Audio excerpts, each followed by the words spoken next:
União, organização, tecnologia, vanguarda,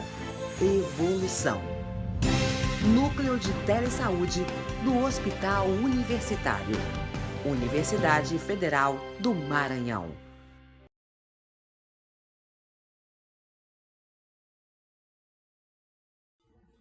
Boa tarde, meu nome é Augusto Mochel, sou psicanalista, sou psicólogo do CAPS-AD Municipal de São Luís há 9 anos, trabalho em CAPS há 10 anos e, bom, a minha fala aqui, eu vou me referir, né, acho que ao que eu destaco da fala da Raíssa e da Lorena, que servem bem como assim, introdução, ou melhor, vou contar com o que elas disseram, né, para fazer algumas considerações, que são considerações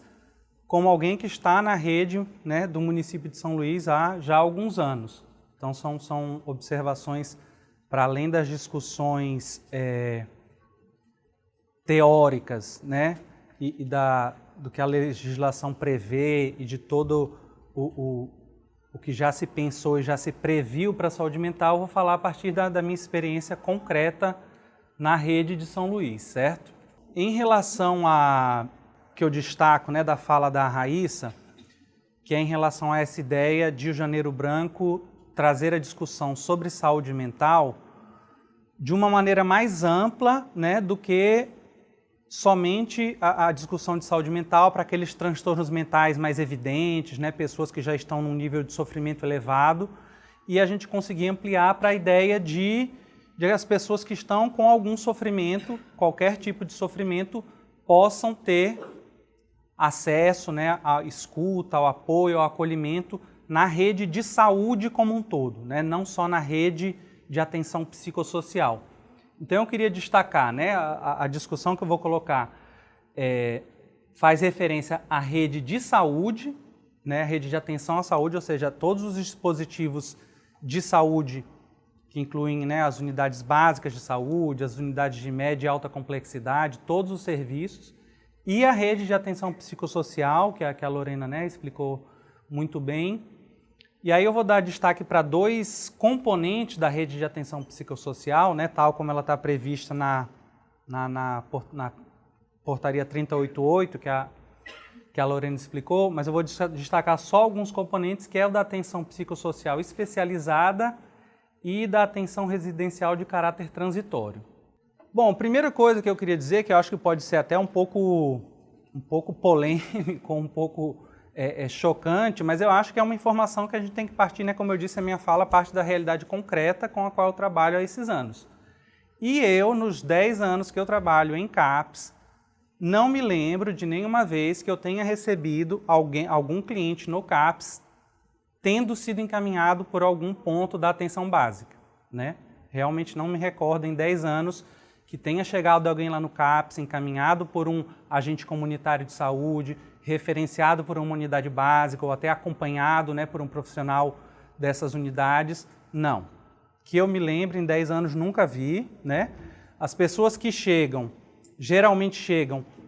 justamente já nos estágios mais graves, né, de sofrimento psíquico, que é quando procuram os CAPs, né, seja dos outros transtornos mentais, né, de todos os outros, ou seja, do transtorno específico da dependência de drogas, e os familiares, né, já estão desesperados, já estão também sofrendo muito, e aí começam a tentar se informar, e muitas das vezes são amigos, conhecidos ou pessoas que já passaram pelo tratamento nos CAPs. Mas a rede, justamente de atenção à saúde, na atenção básica, não tem conseguido, muitas vezes, nem mesmo ter essa informação de onde estão os CAPs na cidade, né? Saber dizer o endereço, saber dizer onde procurar. Então, esse é um ponto que eu acho que é importante de a gente começar pensando, porque a gente tem um problema sério, né? Se isso está acontecendo. Aí vem a ideia de que a atenção básica, né, acho que justamente me referindo um pouco ao que a Raíssa mencionou, na saúde mental, para a saúde mental ser promovida dessa maneira ampla, né, que tem a ver com a noção do Janeiro Branco, O que se fala muito, né, a respeito da saúde mental na atenção básica é a ideia de que os profissionais de saúde têm que ter uma capacidade de acolhimento, né, uma capacidade de cuidado integral, uma capacidade de uma escuta qualificada, e porque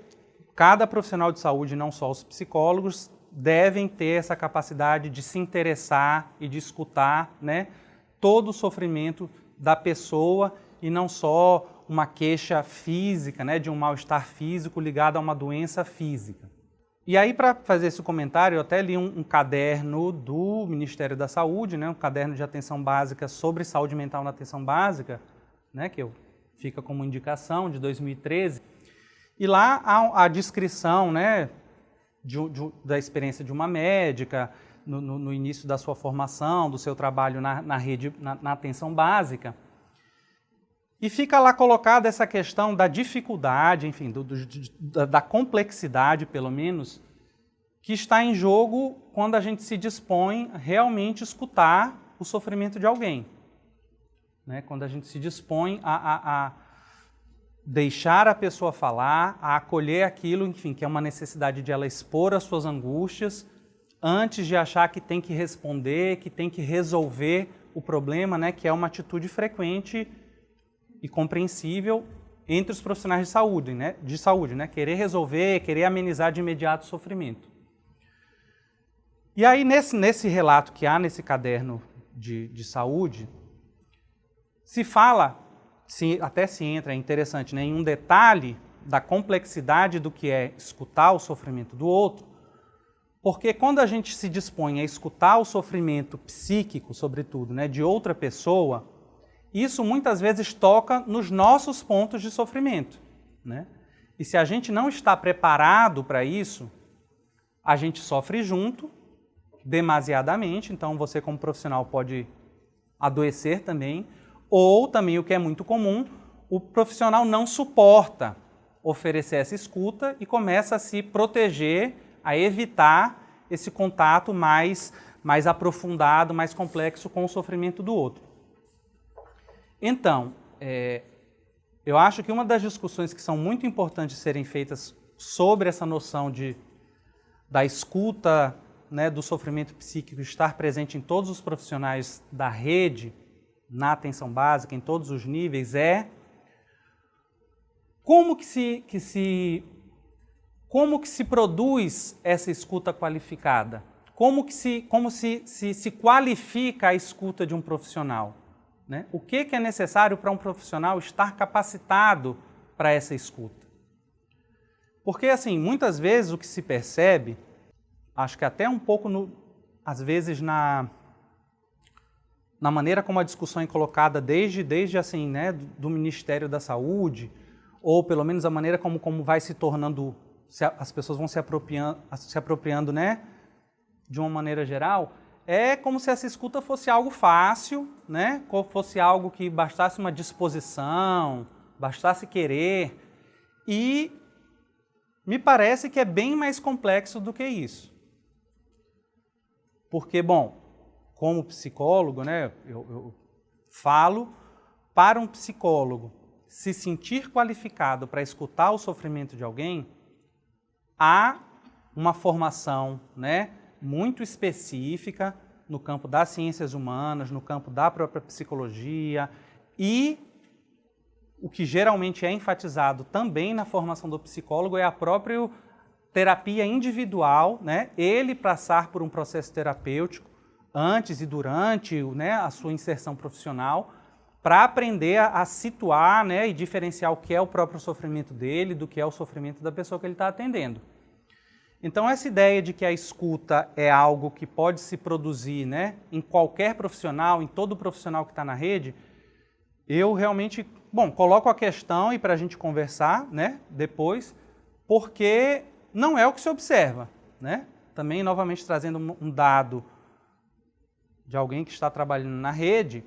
a gente vê com muitíssima frequência que os profissionais de saúde, né, que estão numa secretaria de saúde de um determinado município, querem ser lotados em qualquer ponto da rede de saúde, menos na saúde mental. Né? Há uma resistência de dizer, não, eu quero, me coloca lá num CAPS, me coloca... Não, todo mundo quer ir para todos os pontos, mas há uma resistência de ser colocado em um serviço de saúde mental. E isso, né, estou colocando, né, e enfatizando essa ideia de que estar qualificado para uma escuta, eu destaquei só aqueles pontos ali, né, de motivação, que eu quis dizer com aquilo, porque escutar e uma escuta qualificada, na ideia de um acolhimento, não é escutar só uma vez, né? Necessariamente. Pode até ser só uma vez, mas geralmente não é só uma vez. Você tem que conseguir acolher aquela pessoa e geralmente pedir para ela voltar mais uma vez, escutá-la novamente, para que você consiga produzir nela, isso é um ponto, né, geralmente muito importante, a motivação para ela dar continuidade a algum tratamento ou até para acessar um outro serviço, né? Porque a gente sabe que na saúde mental a resistência em procurar um tratamento é muito forte. Então, você dar tempo de você, digamos assim, trabalhar esse encaminhamento dessa pessoa também não é algo simples. Porque a gente sabe, quem trabalha, enfim, na saúde pública sabe que você receber uma pessoa que você percebe que está em sofrimento psíquico e simplesmente dizer, procure o CAPS e tal endereço, não funciona, né? Porque aquela que a pessoa vai continuar, vai estar ali com todos os fantasmas dela a respeito do que é procurar um serviço de saúde mental, né? Ela se vê procurando um serviço de saúde mental e achar que ela está louca e ela quer dizer para si mesma que não é louca e que não precisa disso. Então, para produzir essa motivação em procurar o tratamento já não é algo simples. E destaquei a ideia da continuidade da escuta justamente por isso, porque mesmo o trabalho na atenção básica, mesmo por um profissional que não seja psicólogo, né, como eu disse, geralmente é necessário uma continuidade desse trabalho. Então, isso para reforçar a ideia de que a escuta qualificada não é algo simples. Isso é um problema que também abre uma outra discussão, né, que eu vou só colocar aqui, a gente pode falar no debate, que é a discussão da formação do profissional de saúde, né, porque eu creio que é fato, né, que a própria grade curricular dos cursos da área de saúde não prevêem um maior número de disciplinas das ciências humanas, da antropologia, da sociologia, da psicologia, mais de uma disciplina sobre psicologia, reforçar essa ideia do cuidado pessoal, de possivelmente uma terapia pessoal. Então, há que eu creio que é um déficit na formação e que justamente depois esperar que isso se produza espontaneamente ou muito facilmente no profissional de saúde é algo que eu acho que é um problema e talvez, né, posso levantar só a hipótese aqui, isso tem a ver com a dificuldade dos profissionais na atenção básica de escutar mais a pessoa que está em sofrimento, de ver se é o caso de encaminhar e aí voltar à ideia que, né, que a gente está tentando reforçar aqui, os casos que são leves, os casos que é um sofrimento leve, os casos em que possivelmente alguns atendimentos na própria unidade de atenção básica seria suficiente, os casos em que poderia haver um grupo terapêutico numa atenção básica. Os profissionais de atenção básica, quando não têm a formação mais específica em saúde mental, que é o que eu creio que geralmente acontece, eles se sentem preparados para isso? Ou eles se sentem inseguros de se apropriar dessa área?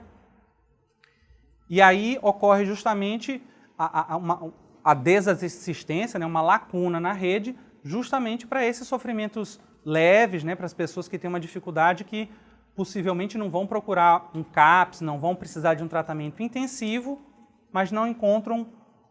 um outro dispositivo ou mesmo não tem esse acolhimento inicial que a gente sabe que é fundamental, mas que, como eu estou dizendo, não é algo simples. E só voltando aqui um pouquinho, quando eu falei dos centros de convivência, os centros de convivência, né, são um dispositivo da atenção básica previsto na rede, seria um centro cultural, né, com atividades culturais, artesanais, enfim, oficinas que funcionariam aberto à comunidade, não é um centro específico de saúde mental, mas que serviria para acolher, né, todas as pessoas enfim, de diversas idades que têm justamente a falta na sua rotina, na sua vida, esse local de socialização, né, esse local de acesso à cultura, acesso a atividades, que nossa rede em São Luís não conta com esse serviço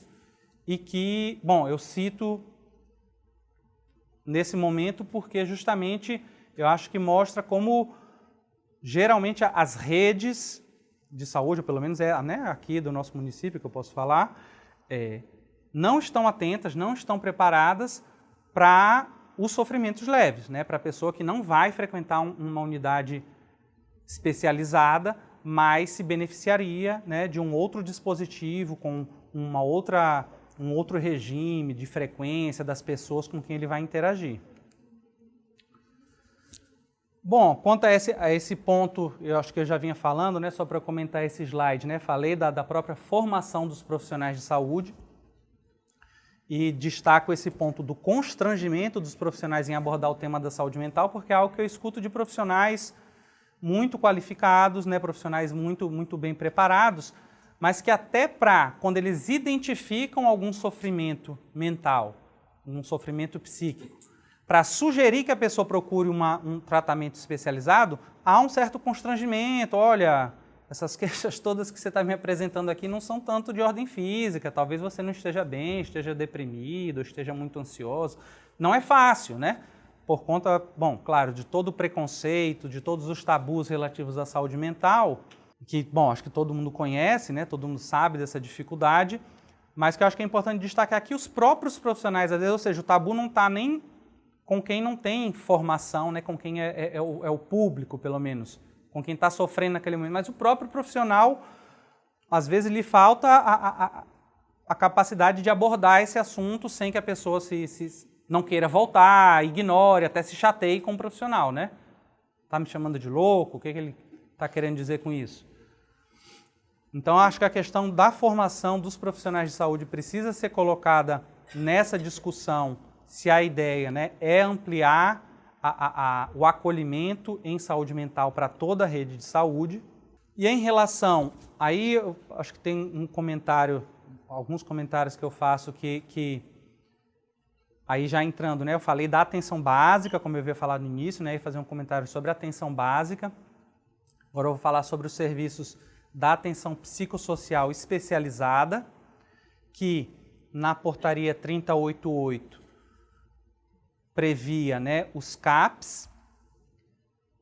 os vários tipos de CAPs que a Lorena apresentou, e com a recente alteração do final do ano, né, a 3588, portaria 3588, incluiu na atenção psicossocial especializada as unidades ambulatoriais, né, com as unidades ambulatoriais especializadas. Com relação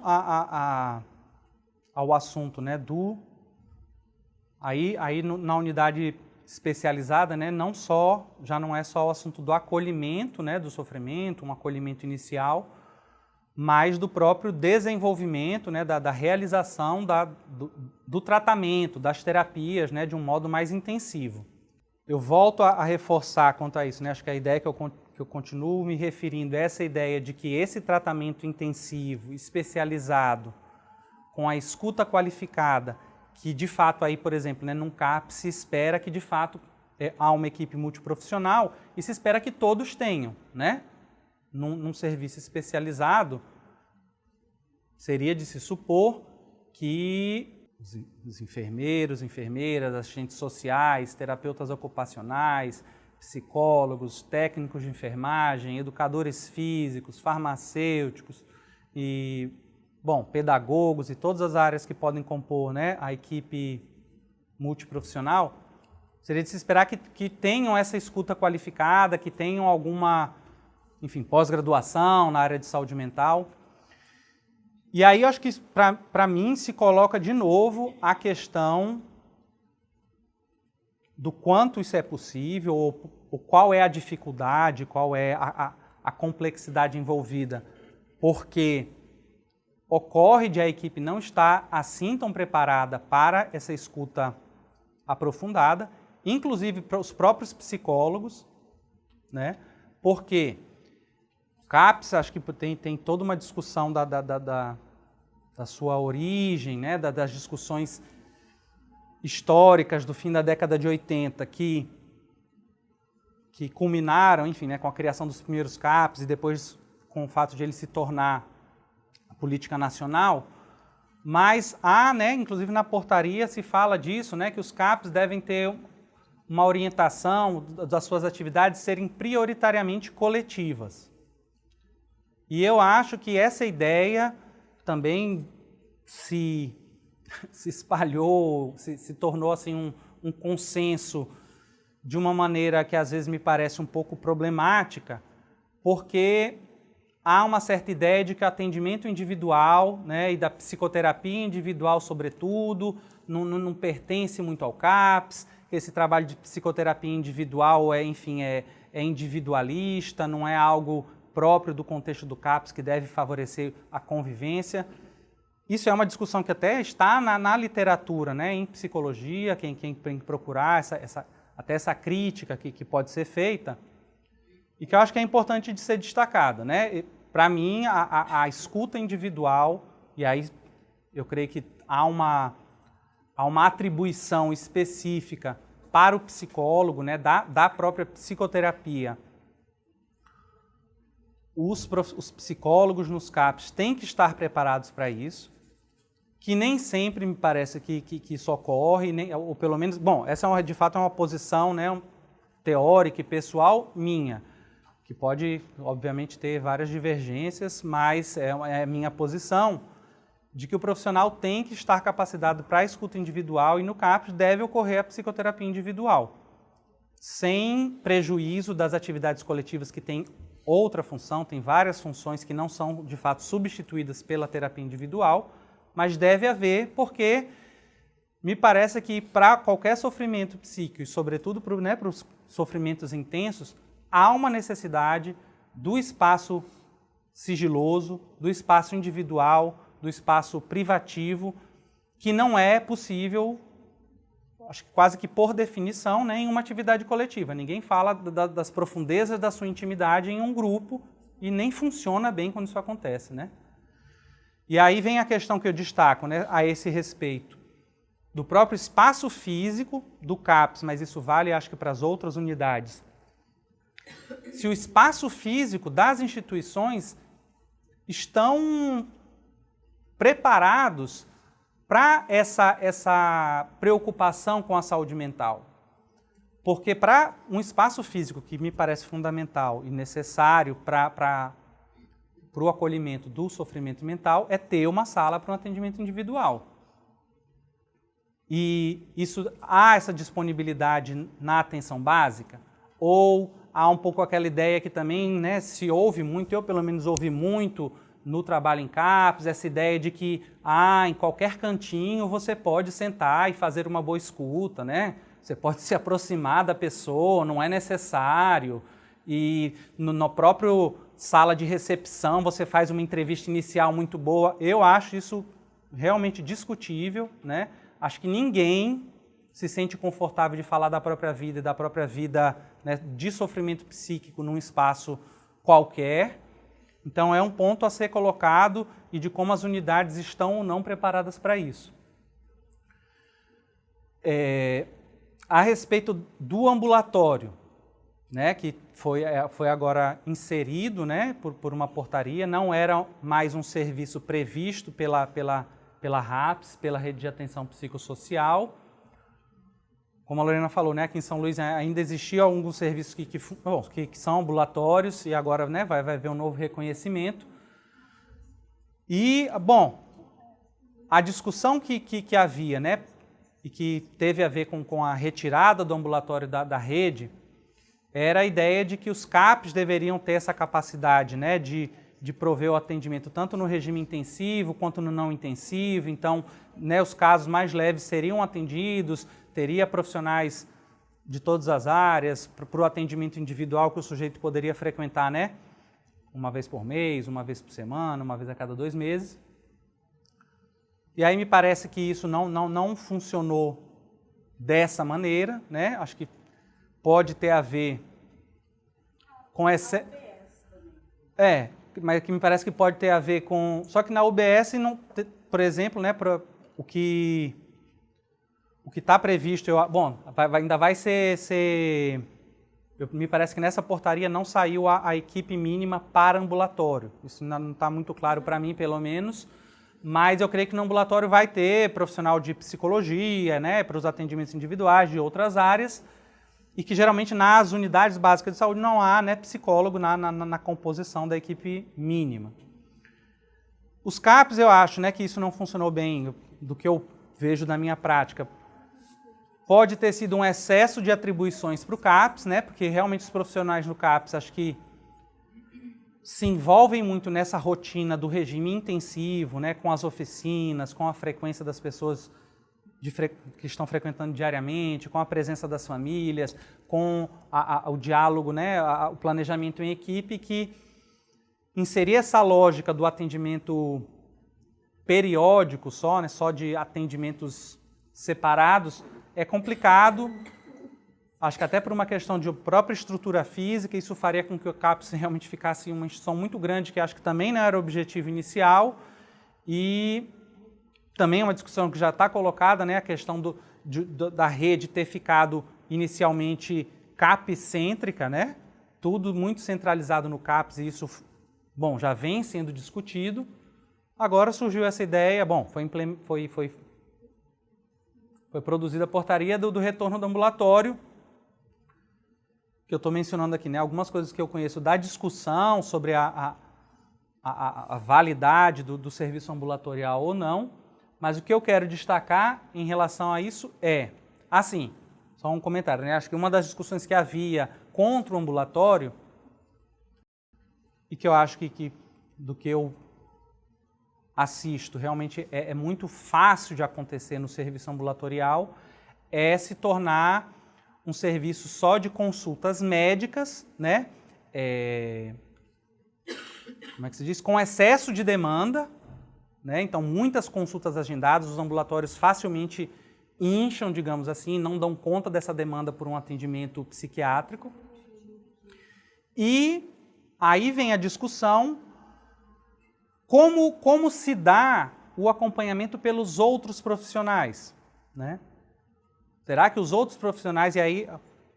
novamente uma posição minha, muitas vezes se critica, né, a ideia de que os médicos centralizam, de que há uma questão, né, do saber psiquiátrico que se impõe em relação às outras áreas profissionais, mas a discussão que eu acho que também tem que ser feita é o quanto os outros profissionais permitem que isso aconteça, né, ou se acomodam com essa realidade, e então o psicólogo ou os profissionais das outras áreas que estiverem no ambulatório, eles priorizam, eles fazem questão e há uma exigência de que tenha psicólogos suficientes para o atendimento individualizado, né? São transtornos leves, mas enfim, isso não quer dizer muita coisa, né? Pessoa com transtorno leve, sob essa expressão de transtorno leve, ela pode não estar com um comprometimento de ter que sair do emprego, de ter uma grande ruptura familiar, de ter tido um surto, mas é um sofrimento também muito intenso, que exige a escuta qualificada que nós havíamos falado, e eu acho que, né, sobre essa discussão dessas alterações recentes da política, se isso representa uma contra-reforma ou, enfim, se como mais um avanço, mais um ajuste dentro da reforma, eu acho que isso vai ser muito influenciado pela posição que os outros profissionais não médicos assumam quando fizer parte de um ambulatório, fazendo questão de que a pessoa tenha o atendimento médico, não, mas vai ter que ter também um atendimento psicológico. Você não vai só receber medicação, você vai vir, vai falar sobre o que você está sentindo, vai retornar para falar de novo, porque isso é que fará, no meu entender, que o ambulatório não enche só em busca de consultas médicas, né? Porque a pessoa pode precisar da medicação e pode, com o decorrer do tratamento, ficar só no atendimento psicológico, diminuir a necessidade do uso do medicamento, né? Enfim, ser suspenso o uso do medicamento por se tratar de um transtorno mais transitório. Então, quanto à questão dos ambulatórios, né, a gente vai ver aí essa mudança, como vai ser implementada, mas eu acho que toca novamente nesse assunto que eu coloquei, da escuta qualificada por toda a equipe e a respeito dessa ideia de, bom, os profissionais estão preparados para oferecer essa escuta qualificada ou não estão. Um último ponto que eu coloquei aqui, nesse slide, é a questão do acesso às unidades de saúde. E aí isso tem a ver com... retorna sobre a importância da atenção básica. Mas também coloca mais uma questão, que é a seguinte. A gente sabe que as pessoas, e aí sobretudo, né, se a gente for pensar no tratamento dos sofrimentos, enfim, menos intensos, aí, menos graves, as pessoas estão trabalhando, estão na sua rotina de trabalho e podem precisar de um atendimento. Se for, né, do atendimento em saúde mental, de um atendimento psicológico, que deve se prolongar, né, que deve ocorrer aí ao longo de alguns meses, com sessões semanais ou quinzenais, como é que fica o acesso para as pessoas se geralmente as unidades só funcionam no horário comercial? Por que as unidades, pelo menos de saúde mental aqui, não funcionam no turno da noite, no início da noite? Né? Quem é que pode, a cada 15 dias, pedir para o seu empregador, olha, espera aí que eu tenho uma sessão com um psicólogo lá no ambulatório, tá? A cada 15 dias eu vou precisar sair para ir para uma sessão com um psicólogo e mais uma vez, de vez em quando, eu vou lá consultar com o psiquiatra. Então, esse acesso para o tratamento em saúde mental, acho que é uma discussão muito importante, porque as pessoas, inclusive, muitas vezes não procuram por conta disso, né?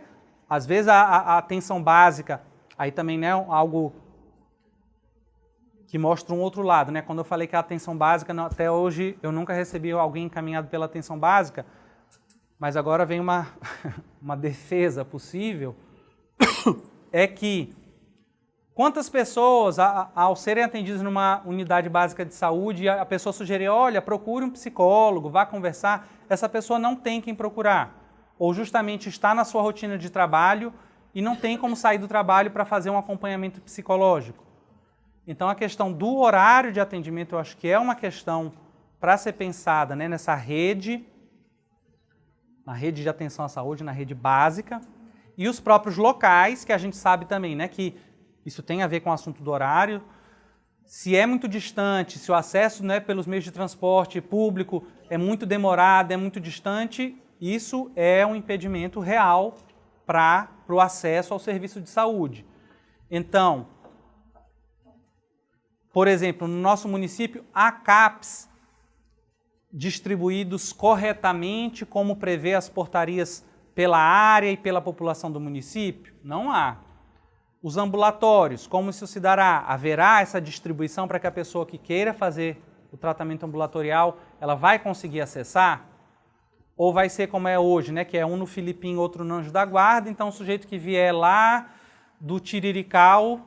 lá do São Raimundo, ele vai ter que atravessar, enfim, quase a cidade toda. E bom, e aí o último comentário que tem a ver também com essa alteração, com o que está em discussão, né, nessas alterações recentes da portaria da rede de atenção psicossocial, que é o componente da rede chamado atenção residencial de caráter transitório,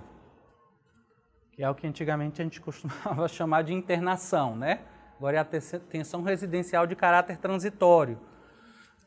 que se refere às unidades de acolhimento transitório e às comunidades terapêuticas. Acho que há uma questão, em primeiro lugar, né, para a gente falar sobre esses dispositivos de internação, esses dispositivos de permanência integral, né, 24 horas. Além dos CAPs 3, né, dos CAPs 24 horas, mas esses são de uma permanência mais prolongada, né, porque a portaria para os CAPs 3 acho que prevê entre 14 e 20 dias, pelo menos, né, são internações mais curtas. A questão é, bom, a unidade de acolhimento transitório, que seria, de fato, acho que o ponto de atenção da rede pública por excelência para esse tipo de permanência mais prolongada, há um déficit enorme, né? Aqui em São Luís, por exemplo, nós temos uma que eu creio que tem, acho que 15 leitos. Então, esses 15 leitos para atender a demanda de internação, no caso das pessoas sofrendo com a dependência de drogas, a gente sabe que é absolutamente insuficiente. Mas a gente sabe também da eficácia que tem, né, esse tratamento em uma instituição com uma equipe multiprofissional especializada, voltada para esse público. Então, fica, né, bom, essa é uma discussão que todo mundo acho que já conhece, né, a questão de realmente instalar os serviços previstos, a carência nas redes, a insuficiência do número de serviços. E vem aí a discussão também sobre as comunidades terapêuticas, né, que de fato agora eu creio que é uma tendência, né, acho que é histórica e que continua de serem de orientação religiosa nessas comunidades terapêuticas. Isso coloca em jogo algumas discussões a respeito justamente dessas instituições, essas comunidades terapêuticas de base religiosa, contarem ou não com profissionais técnicos, né, enfim, científicos, e não só profissionais, enfim, líderes religiosos, que o tratamento não se baseie necessariamente somente, né, no discurso religioso, que haja a presença do discurso médico, do discurso psicológico, da terapia ocupacional, enfim, da enfermagem, que é uma discussão, mas o que eu acho que também é importante, o que é importante de a gente ter em consideração com relação a esses serviços residenciais de caráter transitório é o fato que a escuta, ela não dá conta de tudo o tempo todo, né? Há momentos, há níveis de sofrimento, há situações sociais em que o sujeito estaria melhor assistido se estivesse, né, num local protegido, onde ele pudesse permanecer 24 horas. Eu acho que isso tem que ser considerado, né? Não é à toa que as famílias sofrendo atualmente com esse problema das drogas procuram, né, com muito sofrimento locais de internação. Não é porque essa família não queira lidar com aquela pessoa na sua casa, não é porque ela não tenha tentado, mas há momentos que a gente sabe de desagregação, de níveis de sofrimento em que a pessoa não consegue, enfim, ficar bem e entra, né, com passagens ao ato, com comportamentos violentos que um serviço protegido de permanência beneficia, né, trata muito bem. Bom, e aí só um último ponto para falar a respeito desses serviços de internação, né, da permanência 24 horas, dos que já existem, que colocam, acho que uma discussão sobre a continuidade do tratamento, da continuidade da escuta e do vínculo com o profissional, porque o que ocorre geralmente é que quando a pessoa passa por uma internação, não há uma continuidade da relação do trabalho em rede, né, da relação com os CAPs. Então, o sujeito, por exemplo, se tratava em um CAPs, a própria equipe, às vezes isso é possível, né, avaliar que é um momento de uma internação, a pessoa pode até concordar, pode ser uma internação voluntária, mas o tempo que ela permanece naquela internação, se perde o vínculo com o profissional, né, a transferência, numa linguagem psicanalítica, da relação que ele tem com aquele profissional, e a própria escuta fica prejudicada, né? Então, a possibilidade de os profissionais se comunicarem, né, das instituições, tanto da de internação quanto dos CAPs ou de outro ponto da rede, se comunicarem, haver visitas e a pessoa de fato retornar para o tratamento aberto depois de sair da internação, esse é algo que eu vejo que ainda tem muitas falhas. Posso dizer também novamente, né, que é muito raro, tá, do tempo que eu trabalho também nos CAPs, que um serviço de internação encaminhe para um CAPs. Aliás, não é nem tão raro, mas é pouco frequente, né? Algo que eu acho que deveria ser elementar e realmente quase que parte do procedimento. A pessoa sai de uma internação, enfim, numa clínica, passa 1 mês ou 2 meses, ela ser referenciada para um serviço aberto. Em relação às comunidades terapêuticas, acho que isso ainda é mais raro ainda, né? Nessas clínicas conveniadas com o SUS aqui de São Luís, isso ainda acontece um pouco, mas das comunidades terapêuticas é muitíssimo raro que alguém venha, né? Olha, saí de uma comunidade terapêutica e fui orientado a dar continuidade ao meu tratamento num serviço aberto. E isso é fundamental, isso está até colocado na própria discussão do tratamento, desses tratamentos prolongados, né, de internações de 6 meses, 9 meses ou mais tempo, que já se reconhece como um problema o fato de que as pessoas, quando saem dessas internações prolongadas, pelo fato de haver esse choque muito grande, né, entre ter permanecido tanto tempo isolado e voltar para o convívio social, as recaídas são frequentes, as dificuldades de várias ordens são frequentes, então ela ser referenciada para a rede, para um serviço aberto, é fundamental, é parte ainda do tratamento, né, faz parte dessa continuidade do trabalho em rede. Bom, gente, eu vou concluir, eu agradeço. Eu acho que eu coloquei, né, assim, algumas questões, algumas ideias um pouco polêmicas que eu espero que quem se interessar a gente continue falando na discussão. Tá? Obrigado.